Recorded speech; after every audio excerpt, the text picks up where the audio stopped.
नमस्कार दोस्तों। शुक्रवार का दिन संतोषी माता का होता है। कहते हैं इस दिन माँ की सच्चे मन से पूजा करने से इंसान के सारे कष्ट दूर हो जाते हैं। आज के दिन व्रत करने वाले लोगों को शांतिपूर्वक पूजा करनी चाहिए और सच्चे मन से संतोषी माता की कथा सुननी चाहिए। संतोषी माता की व्रत कथा इस प्रकार है। एक गांव में एक बुढ़िया रहती थी जिसके 7 पुत्र थे। इन 7 पुत्रों में से 6 पुत्र तो खाते कमाते थे, लेकिन सबसे छोटा और 7वां पुत्र कोई काम नहीं करता था। हालांकि वह दिमाग से बहुत चतुर था। बुढ़िया माँ 6 पुत्रों की रसोई बनाती, उन्हें भोजन कराती और पीछे से जो बचता उसे 7वें को दे देती। परंतु वह भोला था, मन में कुछ विचार न करता था। एक दिन वह अपनी पत्नी से बोला, देखो मेरी माता का मुझ पर कितना प्यार है। वह बोली, क्यों नहीं, सबका झूठा बचा हुआ तुमको खिलाती हैं। वह बोला, ऐसा भी कहीं हो सकता है? मैं जब तक अपनी आंखों से ना देखूं मान नहीं सकता। बहू ने कहा, देख लोगे तब तो मानोगे। कुछ दिन बाद बड़ा त्योहार आया। घर में 7 प्रकार के भोजन और चूरमा के लड्डू बने। वह जांचने को सिरदर्द का बहाना कर पतला कपड़ा सिर पर ओढ़कर रसोई में सो गया और कपड़े में से सब देखता रहा। 6 भाई भोजन करने आए।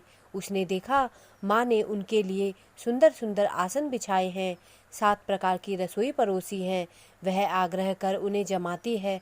वह देखता रहा। भाई भोजन करके उठे तब झूठी थालियों में से लड्डुओं के टुकड़ों को उठाया और लड्डू बनाया। झूठन साफ कर बुढ़िया माँ ने पुकारा, उठ बेटा, 6 भाई भोजन करके चले गए हैं, अब तू भी बाकी है, उठ ना, कब खाएगा?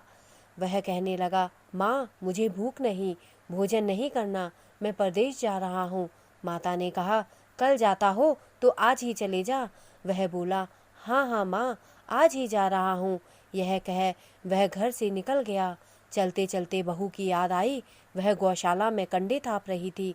जाकर बोला, मेरे पास तो कुछ नहीं, बस यह अंगूठी है, सो ले लो और अपनी कुछ निशानी मुझे दे दो। वह बोली, मेरे पास क्या है, यह गोबर भरा हाथ है। यह कहकर उसके पीठ में गोबर के हाथ की थाप मार दी। वह चल दिया। चलते चलते दूर देश पहुंचा। वहां एक साहूकार की दुकान थी। वहीं जाकर कहने लगा, भाई मुझे नौकरी पर रख लो। साहूकार को जरूरत थी, सो वह बोला, रह जा। लड़के ने पूछा, तनख्वाह क्या दोगे? साहूकार ने कहा, काम देखकर दाम मिलेंगे। साहूकार की नौकरी मिली। वह सवेरे से रात तक नौकरी करने लगा। कुछ दिनों में दुकान का लेन देन, हिसाब किताब, ग्राहकों को माल बेचना, सारा काम वह करने लगा। साहूकार के 7-8 नौकर और थे। सब चक्कर खाने लगे कि यह तो बहुत होशियार बन गया। सेठ ने भी काम देखा और 3 महीने में उसे आधे मुनाफे का साझेदार बना लिया। वह 12 वर्ष में नामी सेठ बन गया और मालिक सारा कारोबार उसके ऊपर छोड़कर बाहर चला गया। उसके परदेश चले जाने के बाद उसके परिवार वाले उसकी पत्नी को दुख देने लगे। सारे गृहस्थी का काम कराकर उसे लकड़ी लेने जंगल भेजते और घर की रोटियों के आटे से जो भूसी निकलती उसकी रोटी बनाकर रख दी जाती और फूटे नारियल की नरेली में पानी दिया जाता। इस तरह दिन बीतते रहे। एक दिन वह लकड़ी लेने जा रही थी कि रास्ते में बहुत सी स्त्रियां संतोषी माता का व्रत करती दिखाई दी। वह खड़ी हो कथा सुनकर बोली, बहनों, तुम किस देवता का व्रत करती हो और इसके करने से क्या फल होता है? इस व्रत के करने की क्या विधि है? यदि तुम अपने इस व्रत का विधान मुझे बता दो तो तुम्हारी बड़ा एहसान मानूंगी। तब उनमें से एक स्त्री बोली, सुनो, संतोषी माता का व्रत है।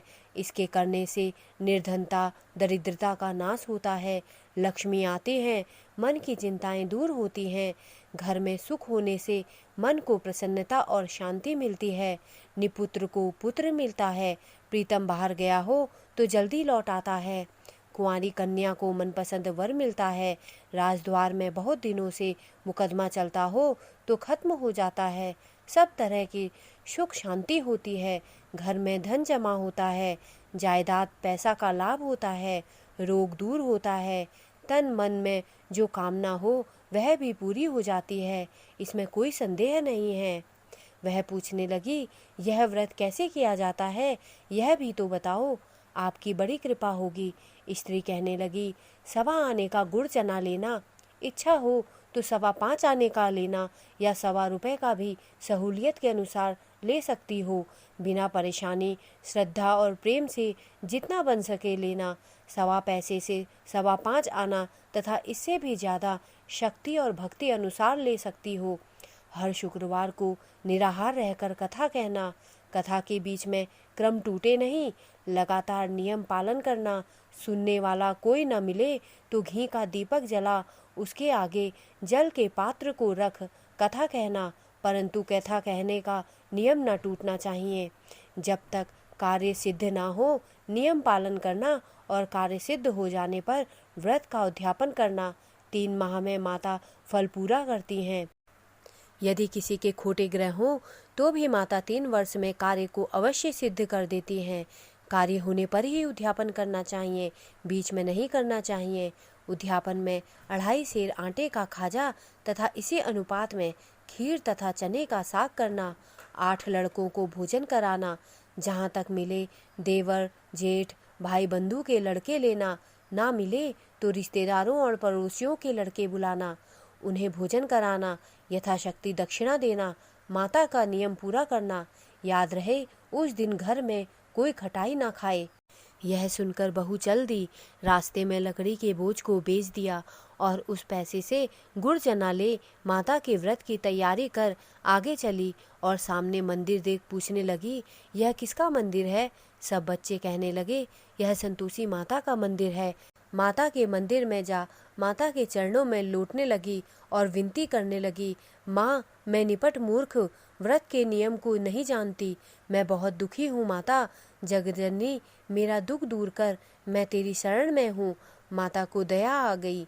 एक शुक्रवार बीता कि दूसरे शुक्रवार को ही उसके पति का पत्र आया और तीसरे को उसका भेजा पैसा भी पहुंचा।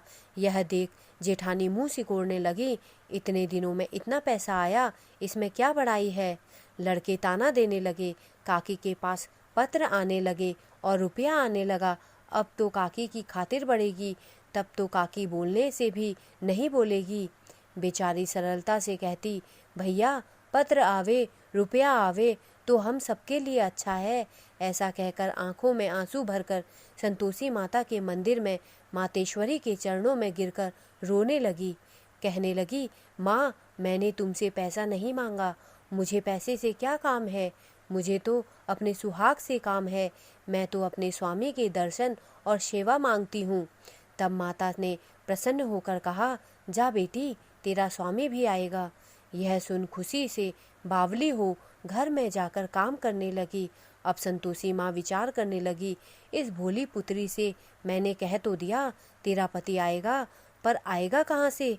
वह तो उसे स्वप्न में भी याद नहीं करता, उसे याद दिलाने के लिए मुझे जाना पड़ेगा। इस तरह माता बुढ़िया के बेटे के पास जा स्वप्न में प्रकट हो कहने लगी, साहूकार के बेटे सोता है या जागता है?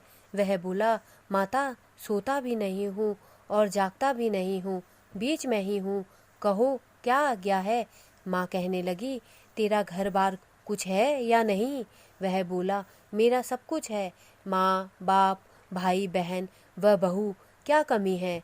माँ बोली, भोले पुत्र तेरी स्त्री कष्ट उठा रही है, माँ बाप उसे कष्ट दे रहे हैं, दुख दे रहे हैं, वह तेरे लिए तरस रही है, तू उसकी सुध ले।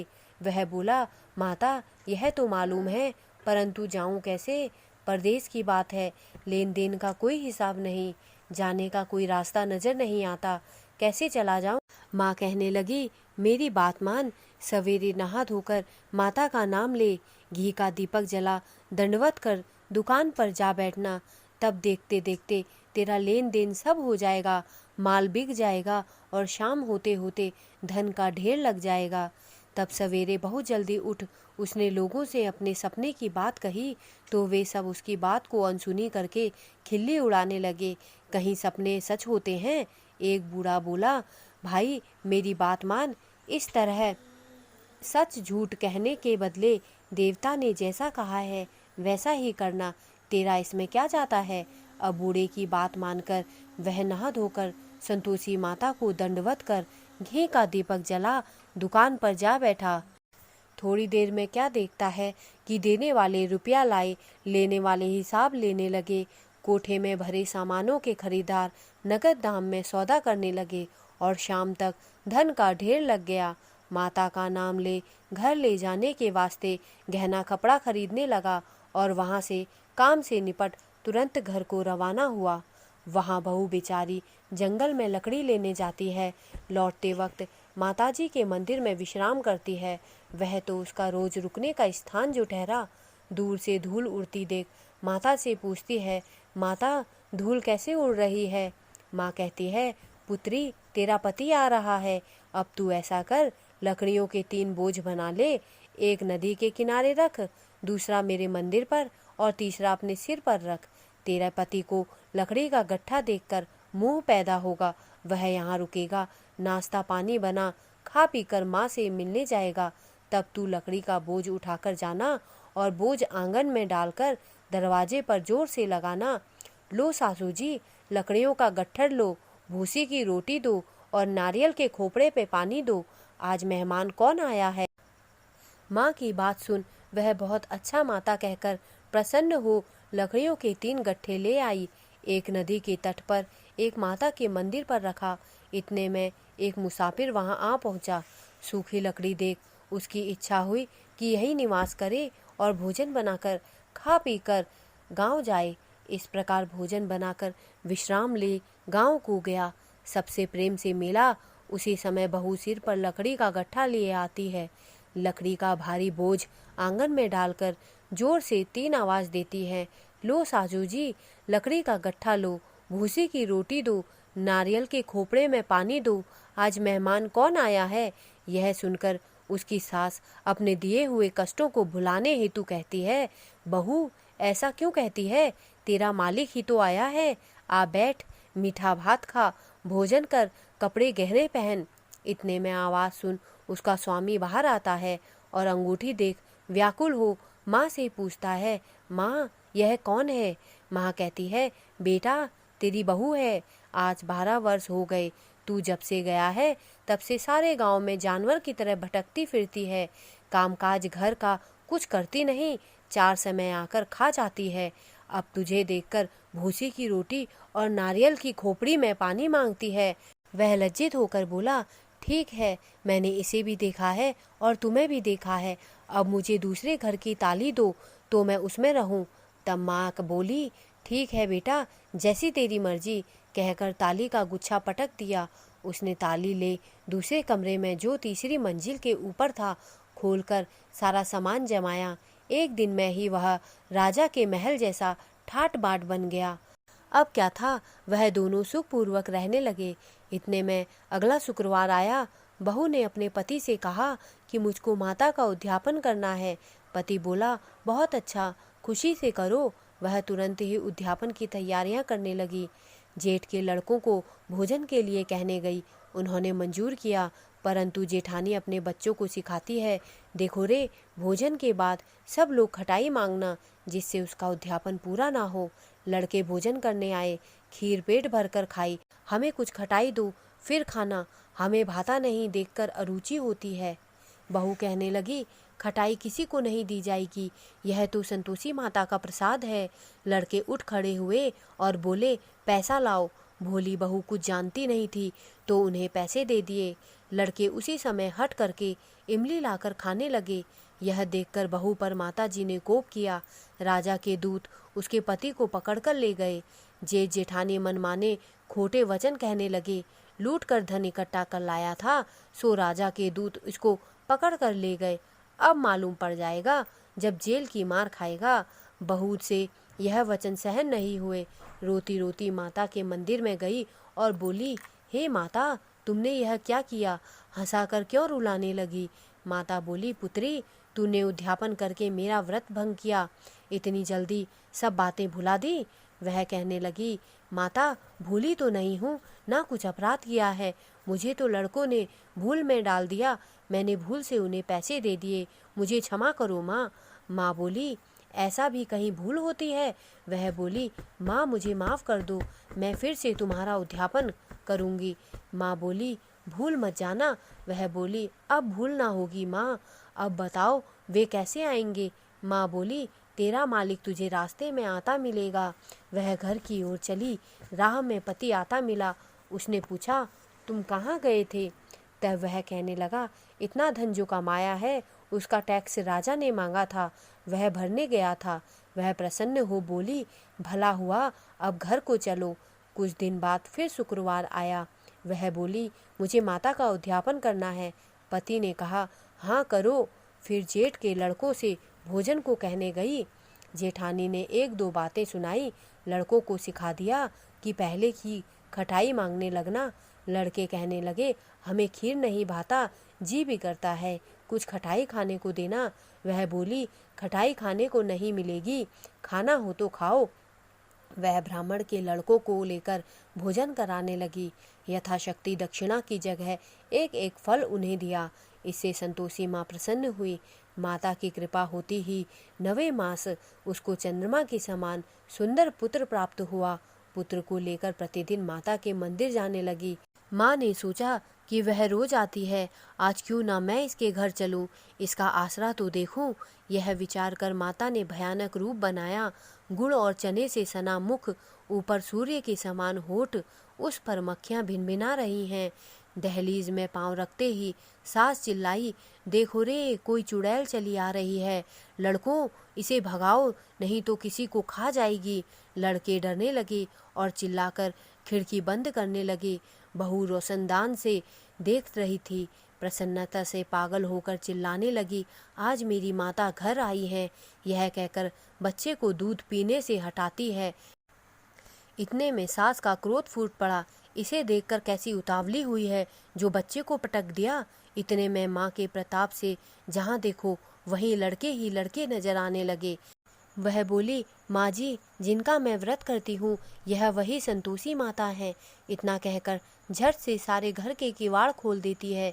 सबने माता के चरण पकड़ लिए और विनती कर कहने लगे, माता, हम मूर्ख हैं, हम अज्ञानी हैं, पापी हैं, तुम्हारे व्रत की विधि हम नहीं जानते। तुम्हारा व्रत भंग कर हमने बड़ा अपराध किया है। हे माता, आप हमारे अपराधों को क्षमा करो। इस प्रकार माता प्रसन्न हुई और सभी के अपराधों को क्षमा कर दिया। दोस्तों, माता ने बहू को जैसा फल दिया वैसा माता सबको फल दे। जो भी माता संतोषी की कथा को ध्यानपूर्वक पढ़ता अथवा सुनता है, माता उसके सभी मनोरथ पूर्ण करती है व उसको सभी कष्टों से दूर रखती हैं। दोस्तों, मेरे द्वारा दी गई जानकारी अगर आपको अच्छी लगी हो तो कृपया मेरे चैनल को सब्सक्राइब करें तथा मेरे वीडियोस को लाइक करें। धन्यवाद।